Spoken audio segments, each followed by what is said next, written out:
ابھی پچھلی ایک کتاب میں پڑھ رہا تھا، ایک ٹھیکیدار تھا، یعقوب اس کا نام تھا، وہ ٹھیکے پہ کام کرتا تھا، گھر بنا لیے لوگوں کی اس طرح کے جو ہے نا، تو لیکن اس کے بارے میں مشہور تھا کہ وہ جہاں پہ بھی یعنی ٹھیکہ لیتے وہ 2 نمبر چیز استعمال کرتا ہوا۔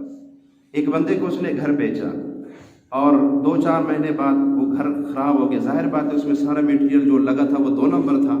اس بندے نے اس سے جا کے کہا کہ، لیکن وہ ڈاڈا بندہ تھا، ظاہر بات ہے ایسے آدمیوں کے ہاتھ تھوڑے لمبے ہوتے تو وہ کچھ نہ کر سکا، خاموش ہو گیا، لیکن اس کے دل سے بھی تو بددعائیں نکلی ہوں گی۔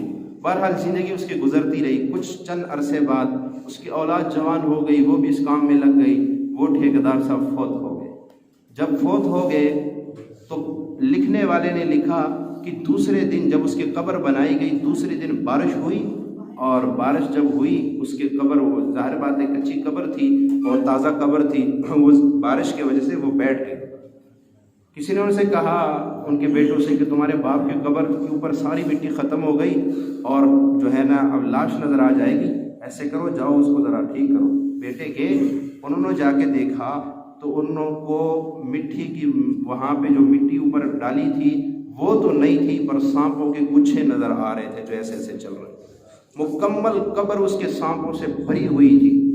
انہوں نے بڑی کوشش کی اس کو ہٹانے کی، لیکن ڈر بھی لگ رہا تھا، قبر کا سانپ ہے، دنیا کا تو ہے نہیں۔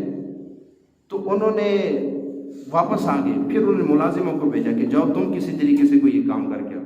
وہ بھی انہوں نے بڑی کوشش کی لیکن وہ بھی ناکام ہوئے۔ آخر دور سے انہوں نے مٹیاں ڈال کے اس کے قبر کو، بس وہ یہ نہیں کہ وہ سانپ جو تھے وہ مٹی میں دفنا دیے اور وہ سانپوں کے حوالے کر دیے۔ کیا ملا اس بیچارے کو؟ ساری زندگی اس نے دھوکے کیے، فراڈ کیے، کس کے لیے؟ یار یہاں سے مجھے 1000 بیچنا ہے، اگر میں دھوکہ کروں گا مجھے 2000 مل جائے گا۔ یہاں مجھے 2000 بچنا ہے، اگر میں جھوٹ بولوں دھوکہ کروں مجھے 4000 مل جائے گا۔ لیکن اس کا وہ 2000 وہ 1000 جو دھوکوں فراڈوں سے اس نے لوگوں سے لے لیے، آج جاؤ اس ٹھیکیدار کے قبر پہ، اس سے کہو اس پیسے نے تجھے کیا نفع دیا؟ وہ جو تو اتنا کچھ کر رہا تھا اور جن اولاد کے لیے کر رہا تھا وہ اولاد اب کیا کر رہی، ذرا ان سے بھی جا کے پوچھو۔